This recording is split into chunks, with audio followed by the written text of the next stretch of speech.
Kansooke neebaze maama wange omulungi ono Juliet Christine ng'asinzira wali e UK yantaddemu ku kasente akawera nsobole okugula entebe eya ofiisi.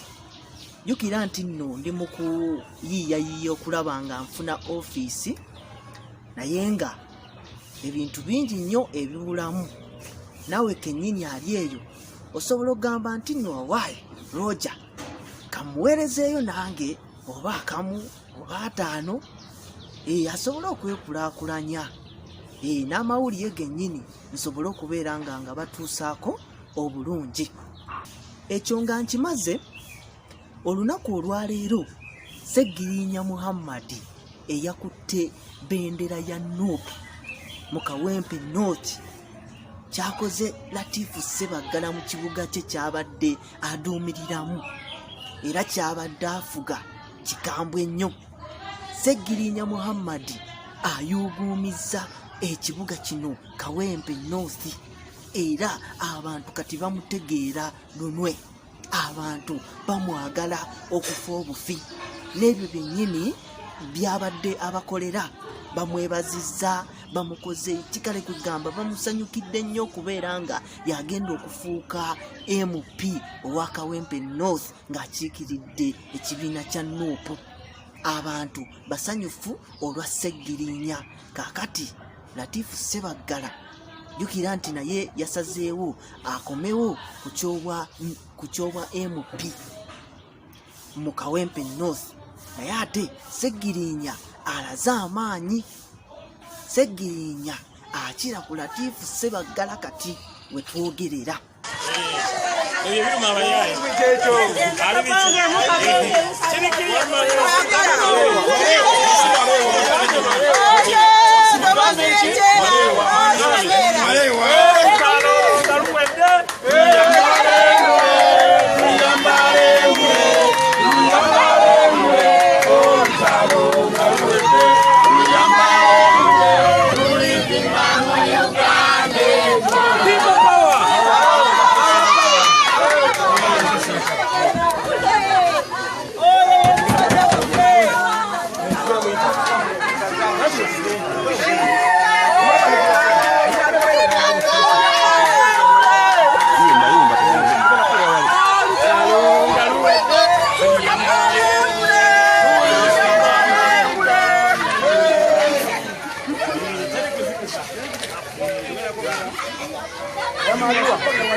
Ati badandi muno muzire ofield ndi bize bananga abalala bali mu office mwe balwanira nze ndi mu field mbantu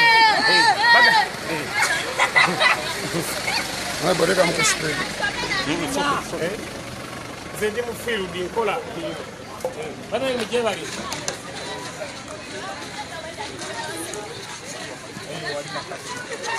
abakulu cyane kuzikiza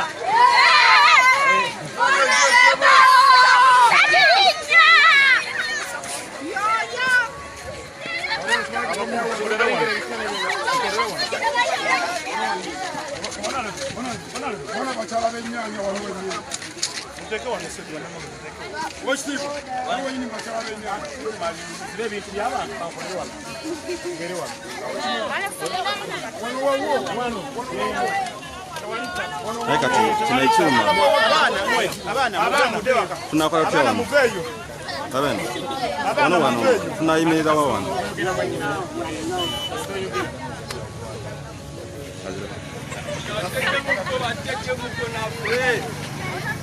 simukomeza mukomera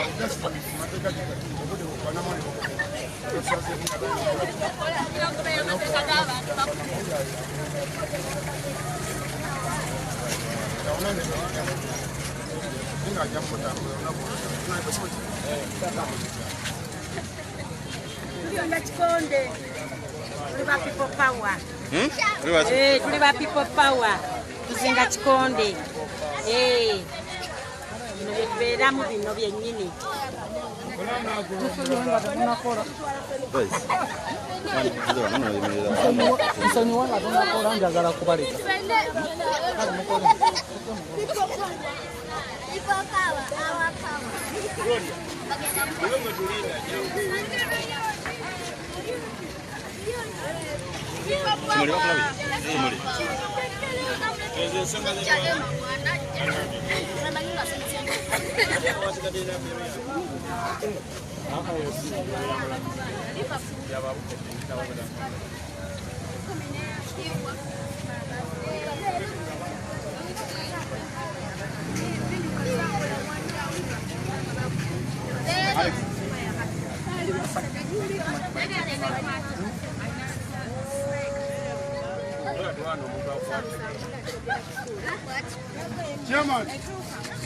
Chairman Medi.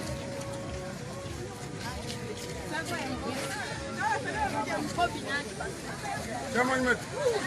How do you go over there? Go on. Very good to go.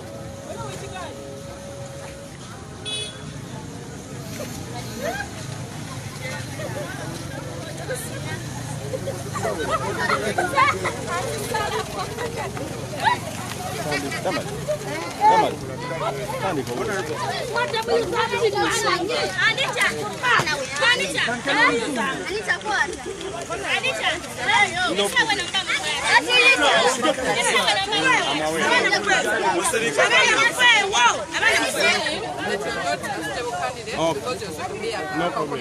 What is your take on that? Whatever they are saying. It's quite absurd that some of our councillors, together with Honorable Sulaiman Kidandala, they are complaining about my candidature. It's like undermining the NUP Electoral Commission because they considered many factors to select who is the formidable candidate to represent Kawempe North constituency. First and foremost, they considered the ground. Like they sent some team to investigate who is the formidable candidate on the ground, and I was the best among all. They considered the party activities in the previous activities. What was my performance? I was the best. So they considered many things. So councillors, together with Honorable Sulaiman Kidandala, to start complaining about my candidature, it's like undermining our NUP Electoral Commission. But what I know, my brother Honorable Sulaiman Kidandala, he just needs a rehabilitation because I know the circumstances is facing, so he needs a rehabilitation. And if, after this press conference, I will contact him, I will call him. He needs a rehabilitation, that's what I know. Because the thing which is complaining, it's baseless. I'm the formidable candidate. You've assessed the ground. You ask these people who do you want? They want to be their MP. Already they have selected me as their MP. So it's very, very, very absurd that those people are complaining now. Yet NUP was considered many things to select a flag bearer. They say that you're not capable. I don't know. I don't know about the capability. I have the capability. I have the capacity. Because these people, they want their voice is Segirinya Muhammad. I'm a man of action. I'm a man of words. Me, I'm two in one: action and words. So if they consider the capability, I'm the best among all. If they consider ground, I'm the best among all. That's why NUP Electoral Commission decided to consider me as their flag bearer come 2021. They say you're a comedian and therefore you're not suited for parliament. What is your take on that? It's quite unfair. Someone, if comedian behaves like a Segirinya, I think every Uganda should be a comedian. A comedian who can save someone's life. I think every Ugandan can be a comedian. A comedian who can deliver services to the masses, to the public. Every Ugandan should be a comedian. So those people are saying that I'm a comedian. That's why people like me. I have my approach. My approach matters. My approach is like that. That's why people love me. You see, these are voters. You ask them, whom do you want to be their MP come 2021? They want to say Girinya Muhammad. Now, lastly from me, some of the councillors said that ever since you were elected as the KCCA councillor, you appeared only twice in the council, and they are saying that you spent most of your time in America. Now, what is your take on that? About that, you go and see the statistics. I was the best among all the councillors. I got 75 performance in all the elected councillors at KCCA. So, many things they consider to select someone to be the best. So they consider the groundwork, they consider my previous performance. That's why even the KCCA headquarters considered me as the best candidate among all the councillors. So going abroad, one of the functions and the roles of a Lord councillor and the member of parliament is lobbying. So whenever I go abroad, specifically I go there for lobbying. Last time I brought an ambulance and it's working. I brought cancer machines. So the main reason why I go there is specifically for lobbying, and it's one of my functions as a Lord councillor. About Latif Sebagala is also coming as an independent. He has made the U-turn. What do you I'm happy that my land friend Latif Sebagala is coming back, because I've been a lion in this race. I wanted someone whom I can compete with. If Latif Sebagala is coming back, it's a blessing, and I don't want Honorable Latif Sebagala to withdraw in this race. If he's trying to withdraw in this race, I even sue him in courts of law. I charge him attempt to contest. So I want Honorable Latif Sebagala to be in this race, because opportunities of Ugandans. In the morning he said that he wanted to be the road councillor. During afternoon, I want to be a woman representative of Kampala district. In the evening, I want to be a road mayor. So he's not stable. That's why I want him to be in this race, and I know I will win him amicably. Muluganda mzee batugambye kwandibadde mu national theatre ng'osanyusa Uganda ekifo ogenda mu parliament. Kakati waliwo ekintu bakulembeze bannange kye bagenda boogera, bakonsidalinze ebintu bingi nnyo okuserekitinga ani abeera fulaga beera.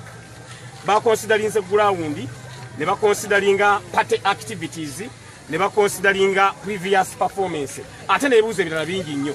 Bagenze okukibuuza nga muganda waffe Sulaiman Kidanda ku ground nga munnange taliiko. Ne bwobuuza abantu abali wano ani gwe baagala abakiikire, that's why ndi mu ground mwendi. Bannange mwagala ani? Segirinya! Mwagala ani? Segirinya! Kakati bano nze mbagambye, kati naye mumuleeta jjayimirire wano mubabuuze baagala ani. Munnange bino bye bakonsidalinze. Kyovala bannamawulire muba munjagala. Nze mulina kunsanga mu field gye munsanga nga ndi bantu bange. Okulondebwa mbukulembeze tolina kubeera mu office. Mu economics waliwo kye bayita specialization is division of labor according to one's ability. Nze ability yange yakubeera mu bantu eno ngamba nnyonnyola bye nnyina obbakolera. Ne mugana ffe Honorable Sulaiman Kidandala mulungi nnyo mu office awo, mulungi. Kye musaba akwate effort eyo gy'ayina agiteeke mu field ey'eggwanga lyonna. Honorable Robert Kyagulanyi Ssentamu abeere president, ajja kubeera prime minister. Siraba lwaki akaayanira kino nga tugenda kwambala enguli. Tugenda kwambala enguli. Ate akaayanira kana akatono. Kana obwemupi katundutundu katono nnyo ku kye twagala. Katundutundu katono nnyo. Lwekyo musaba amaanyi amangi agateeke ku ntebe y'obwa president, okusunga amaanyi amangi ogassa ku kifo ky'obubaka bwa parliament. Nze ne batandimpadde kaadi. Nandisigadde nga nwana olutalo olw'okulabanga Mwai Museveni agenda paka nga twambadde engule. Kubanga engule gwe musinga okuba omulamu omukulu.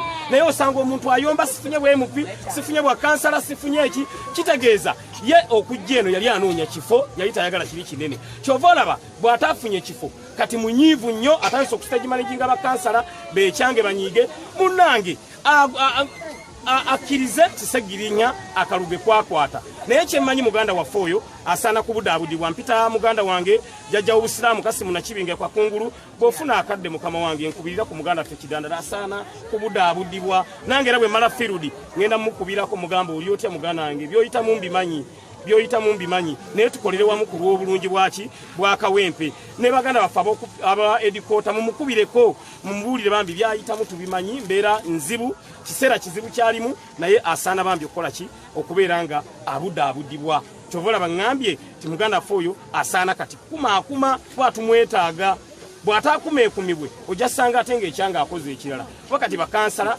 batadde mu press conference ekisooka bakansala si ba sitting councillors bapya bakansala baffe banuupu abaweereddwa ebifo sikolangako nabo kati bo bakonsidalingira ku kyobukozi bwange nga sikolangako nabo abantu bawano wono mu kitundu bwe tuli wano sinze mbadde ntwalawo nga lodi kansala naye mubabuuze muntu kyabadde abajjamu ebbanga lyonna ng'abayitamu n'amanya n'ebizibu byabwe mbadde nze kitegeeza nze ndi wa bonna kyova olaba lwe baali tebannaba kumpa kaadi ya minvuuli social media yagenda mu lockdown batunga baga Segirinya waffe alwanirira omunaku mama ono atunda kugonja wano Segirinya MP we Segirinya mama atunda kasooli MP we Segirinya a man of action is Segirinya Muhammad kubanza ebyokwogera njagala kati bitono naye njagala ebikolwa bibe bisinga obungi kyova banyina ne slogan egamba less talks but more action can impact my people to reach the promised land. Latif Sebagala akomawo okyogerako ki? Okudda kwa Latif Sebagala nkwagala nnyo tava mu leesi mwegayiridde kuba munnange buli lunaku aba akyusa bwe bukya ku makya walaba abantu bali wana ng'aganjagala bwa road council bwe bawera 10 ng'aganjagala bwa MP bwe bawera 2 aba ayagala bwa woman MP bwe bawera 5 ng'agamba njagala bwa road mayor bwe bawera 7 ng'agamba kakati njagala East African Parliament kati nawulidde atayagana obwa president kati tumanyi kifo kyaliko ate naye bannamawulire munkoze bubi buli wamba mujja okumbuuza ku bya Honorable Latif mulina okusooka ne muwuliza kati sebo oyagala kifo ki kuba kati nyinza okubanga mugamba ayagala bwe mupinga yavuddeyo ddala agenze dda kifo ekirala kati nga ndi mumuwa amagezi ng'ate ku kifo ekitali kituufu kuba ye buli nnaku aba mu kifo kirala Lyaba ayagala kirala kati nawulidde nti alamuza n'obwedi master ku ssomero lye nakyakyagala ekyobwedi master ate ye director naye agamba ekyobwedi master kino nakyo nkyagala kati munnange mulina okumbuulira kati kifo ki kwali kati obudde bwe kati ali ku kifo ki wagenda mu America ne bakuwasa kikyo n'abeerayo kati munnange nze ekintambuza okugenda ebweru bw'eggwanga mba ŋŋenze ku lobbying mabegako awo naleeta n'ambulance ne bagikwata era eri wali ku yadi enakawa nenta n'ebyombo bya kansa nze ekintambuza okugenda mu nsi ezo mba ŋŋenze ku lobbyinga ate si buli muntu yenna nti afuna time chance ey'okuyitibwa naye olw'okuba nti bali batunuulira ebikolwa byange that's why bampita ŋŋendeyo mbeeko bye mbakola ki bye bansomesa ate bye banjigiriza nolwekyo ekintwala eyo munnange mba ŋŋenze ku lobbyinga nali mu Amsterdam gye nafuna diploma in physical planning and state management Amsterdam University by then nali ŋŋenze kusoma nga ŋŋenze kwongerako kyovolaba twabadde mu vetting nga bambuuza obuyigirize bwange nabagiddeyo empapula nodenzijendera baŋŋamba ezo zimala Segirinya toyongerako bwomega toluma nga nkubawo olupapula ku lupapula mba nzijjayo diploma nebaŋa obedde byotuwadde bimala bino olibijjayo bwoliba ogenda kubwa president mu 2 ebirala ne baŋŋamba olibyongerako munnange kyekinfuula ow'enjawulo eyo diploma ya Amsterdam University si yakusaaga muganda wange nyina diploma mu mawulire okuva ku Data Mine Technical Institute n'olwekyo ndi journalist by profession kyobolaba ngenda nnyo ne neebuuza abamawulire nga mubiro bye mumbuuza naye ndaba nga oyite mubimbuuza Honorable Latif Sebagala bwe yali ava mu leesi y'obwa road mayor yakola statement n'agamba nvuddemu ku lwa bulungi bwa opposition kakati yakomyewo ku lwa bulungi bwaki kubana nga aliyo ndi opposition.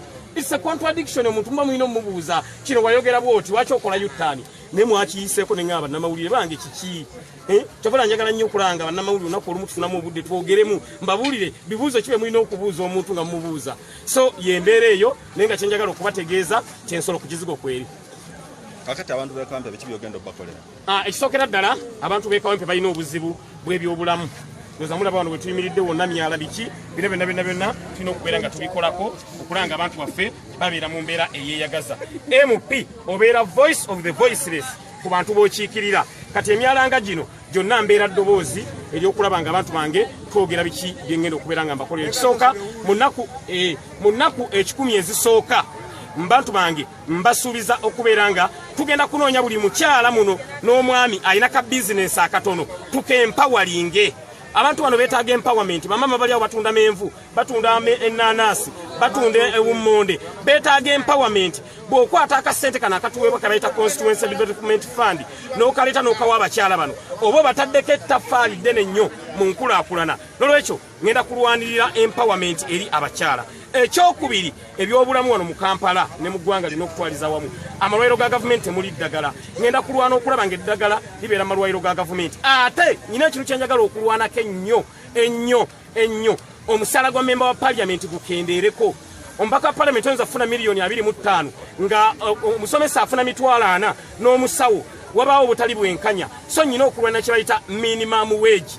Nyina okulwana minimum wage tulabe nga wabeerawo omusaala ogwessalira omuntu gwafuna bw'abanga akola omulimu. Kyobula tulina obuzibu olwaleero mu Uganda nti abantu bagagga nnyo n'abaavu nnyo olw'okuba nti waliwo unfairness mu misaala egisasulwa abantu. N'olwekyo ekyo ngenda kubeera nga nakyo nkirwanako nnyo. Ekirala kye njagala okulwanako kwe kulaba nga omuntu waffe naddala abaana baffe abali mu nsi za Buwalabu abagenda okukola nabo bongezebwa omusaala. Abaana bali mu nsi za Buwalabu babawa emitwalo 7.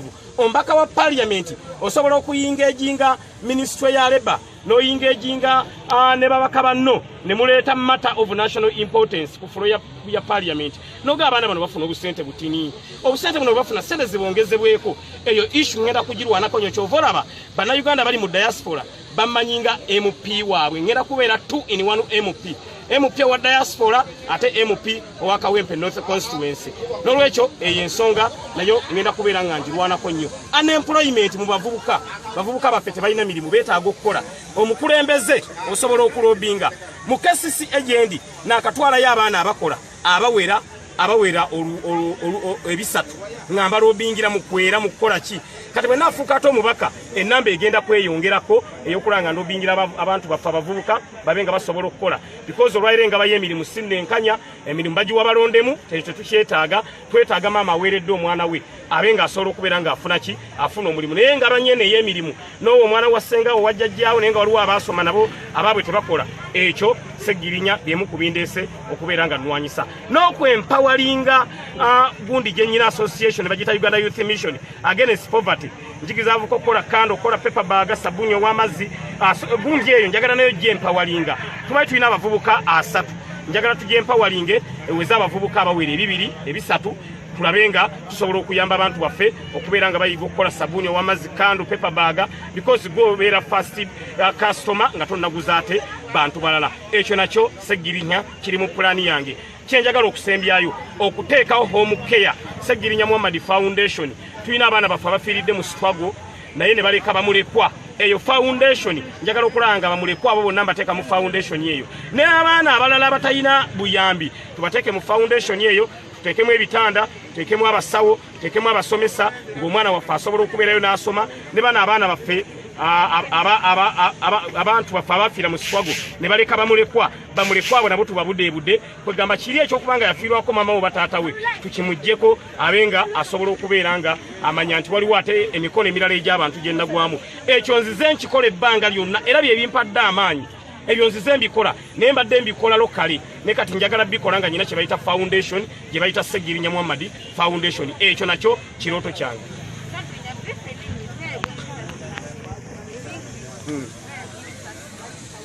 First and foremost, we have a problem of unemployment among the youth. My main aim that we should empower these low income earners. Like you can find some people selling mangoes. Empower them. If we empower them, I think we can fight the problem of unemployment in my area, Kawempe North Constituency. Last but not least, I have an organization called the Uganda Youth Mission Against Poverty. It's a registered entity, but it needs empowerment. When I'm a member of parliament, that entity will be empowered through our Constituency Development Fund for the benefit of my people, which I'm going to represent in the 11th Parliament come 2021. We have a problem of minimum wage. The rich are rich and the poor are poor. which even it has caused the income inequality, the gap between the rich and the poor. I have to fight for salary increment amongst our people. Even those people who are working in Arab countries, they should be get salary increment when I'm a member of Parliament, Kawempe, not a constituent. That's why I'm 2-in-1 MP. MP for diaspora and the MP representing Kawempe North constituency, respectively. Mukanga mwao, kanga mwao. People power! Our power! Our power! People power! Oh, Lutalo! Tuliyambalengule olutalo ngaluwedde tuliyambalengule tulizimba mu Uganda epya Toyongeza myala.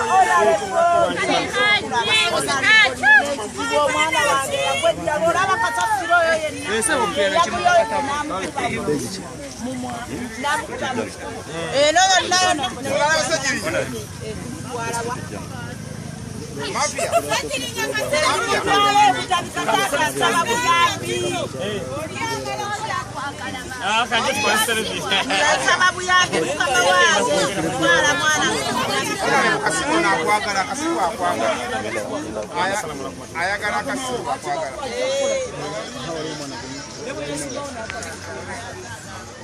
Ayagala kunywa soda yechi ayagala kusoma. Ayagala soda yechi ayagala soda bena.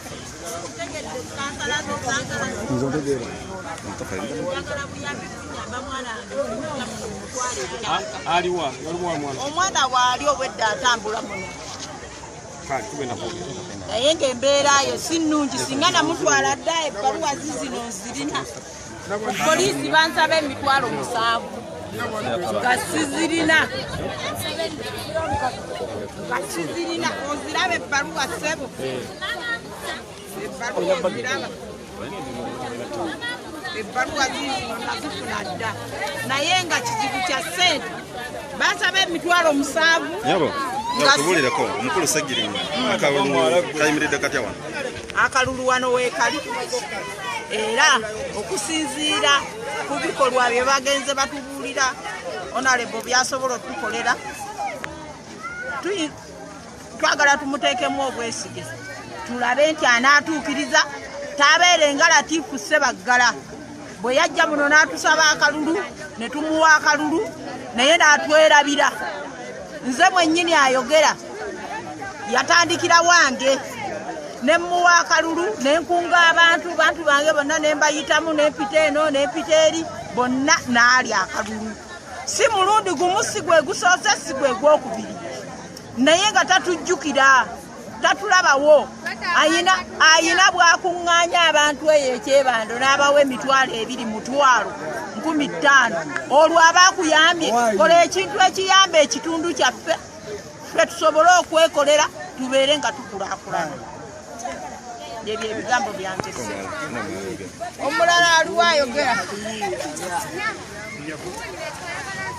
wangi maama Segirinya twagala tumuteekemu obwesige Segirinya twagala tumuteekemu obwesige ngaffe abantu abawansi asobole okubeera nga atukiikirira ate nga atujjukira katusuubire nti ajja kutujjukira takolenga abammemba ba palamenti abalala bwe babadde bakola ebiseera ebyo kubanga Latifu yandibadde atufaako naye afeeri sayidi ye gyaviira katusuubire nti mukulu Segirinya wanaatuukira mu Kakuŋŋunta ng'atuwadde obwesige nti ajja kutukolera era ajja kutuweereza bulungi. Omukulu Kidandala naye ajja. Omukulu Kidandala ajja.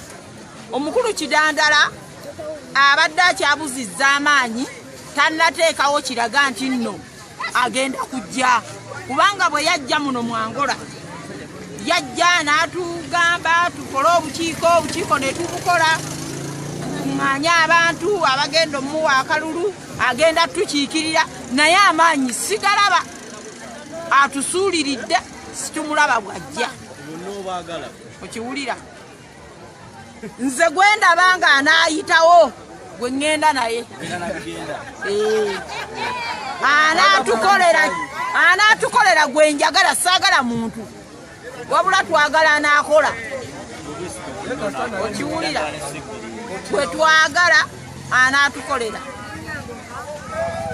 yensonga eyo. Thank you very much. Wonderful, thank you. Mulina okulonda omuntu nga mumwesiga nti anaabakolera.